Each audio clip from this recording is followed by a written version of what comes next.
একজন ট্রেডার মাসে 50,000 টাকা প্রফিট করলো, আরেকজন ট্রেডার 5 লাখ টাকা প্রফিট করলো। প্রশ্ন হলো, এদের মধ্যে কে আসলেই প্রফিটেবল ট্রেডার?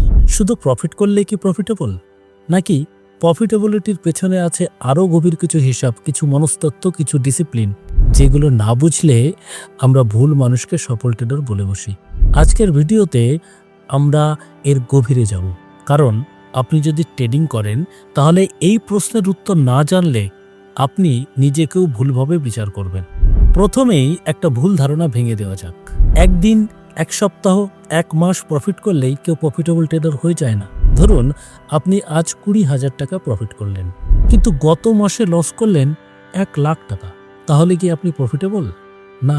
একজন ট্রেডারকে প্রফিটেবল বলতে হলে দেখতে হবে সে লং টার্মে কনসিস্টেন্টলি পজিটিভ রিটার্ন দিচ্ছে কি না। স্টক মার্কেটে বড় বড় ইনভেস্টর যেমন ওয়ারেন বাফেট, তিনি 1 বছরে নয়, দশক ধরে প্রমাণ করেছেন যে উনি কনসিস্টেন্ট। তাই প্রফিটেবল মানে একবার জেতা নয়, প্রফিটেবল মানে বারবার জেতা। ধরুন দুইজন ট্রেডার আছে। ট্রেডার এ 1 মাসে 200% প্রফিট করল, পরের মাসে 150% লস। ট্রেডার বি প্রতি মাসে 3 থেকে 5% কনসিস্টেন্ট প্রফিট করে, কোনো বড় ড্রডাউন নেই। কে প্রফিটেবল? নিশ্চিতভাবে ট্রেডার বি, কারণ ট্রেডিং হলো ম্যারাথন, 100 মিটার দৌড় নয়। এই জায়গায় অনেকেই ভুল করে, তারা বড় প্রফিটের পেছনে দৌড়ায় কিন্তু টিকে থাকতে পারে না। একজন ট্রেডারকে তখনই প্রফিটেবল বলা যায় যখন সে লসকে নিয়ন্ত্রণ করতে পারে, কারণ ট্রেডিং মানেই 100% জেতা নয়। প্রফিটেবল ট্রেডারদেরও লস হয়, কিন্তু তাদের লস ছোট আর প্রফিট তুলনামূলক বড়। এটাই হলো রিস্ক রেওয়ার্ড রেশিওর খেলা। যদি আপনি 10টা ট্রেডে 6টা লস করেন, তবুও আপনি প্রফিটেবল হতে পারবেন যদি আপনার রেওয়ার্ড লসের থেকে বড় হয়। এটা বুঝতে না পারলে আপনি শুধু উইন রেট দেখে ভুল সিদ্ধান্ত নেবেন। এবার আসা যাক সবচেয়ে গুরুত্বপূর্ণ জায়গায়। একজন ট্রেডারকে প্রফিটেবল বলা যায় যখন সে নিজের ইমোশনকে নিয়ন্ত্রণ করতে পারে।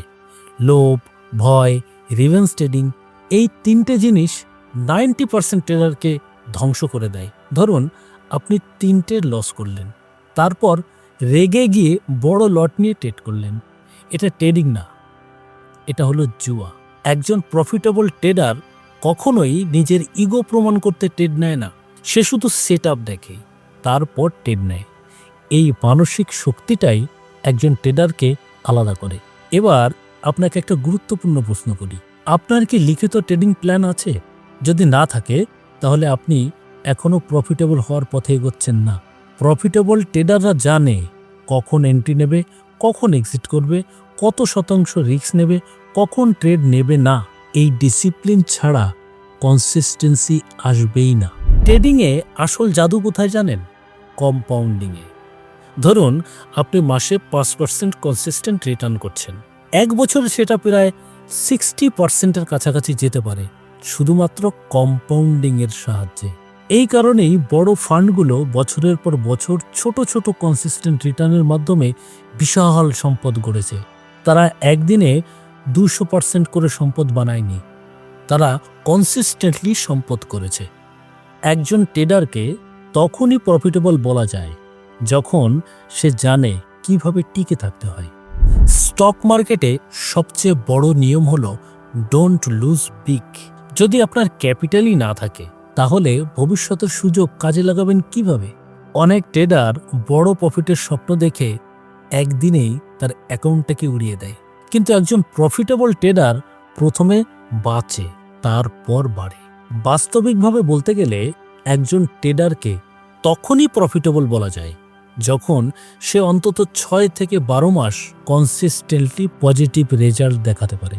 একটা বুল মার্কেটে সবাই জিনিয়াস হয়ে যায়, কিন্তু মার্কেট যখন সাইডওয়েজ বা বিয়ারিশ হয় তখন বোঝা যায় কে আসল ট্রেডার। এই জায়গায় অনেকেই ধরা পড়ে। আরেকটা গুরুত্বপূর্ণ বিষয়, ট্রেডিং কি আপনার জীবনে স্ট্রেস বাড়াচ্ছে নাকি স্টেবিলিটি দিচ্ছে? যদি আপনি প্রতিদিন টেনশনে থাকেন, ঘুমোতে না পারেন, ফ্যামিলির সাথে সময় দিতে না পারেন, তাহলে আপনি প্রফিট করলেও আপনি প্রফিটেবল নন, কারণ প্রফিটেবল ট্রেডিং মানে শুধু টাকা নয়, মানসিক শান্তিও। সব কিছু মিলিয়ে একজন ট্রেডারকে তখনই প্রফিটেবল বলা যায় যখন সে লং টার্মে কনসিস্টেন্ট পজিটিভ রিটার্ন দেয়, তার ড্রডাউন কন্ট্রোলের মধ্যে থাকে, সে সিস্টেম ফলো করে, ইমোশন দিয়ে নয়, প্ল্যান দিয়ে ট্রেড করে। অন্তত 6 থেকে 12 মাসের ট্র্যাক রেকর্ড আছে, তার ক্যাপিটাল ধীরে ধীরে বাড়ছে। আপনি আজ প্রফিট করলেন মানেই আপনি প্রফিটেবল নন। আপনি আজ লস করলেন তার মানে আপনি ফেলিওর নন। আসলে প্রফিটেবল হওয়া একটা স্ট্যাটাস না, এটা একটা প্রক্রিয়া। আপনি যদি প্রতিদিন নিজের সিস্টেম উন্নত করেন, রিস্ক কন্ট্রোল করেন, ডিসিপ্লিন ধরে রাখেন, তাহলে সময়ই আপনাকে প্রফিটেবল বানাবে।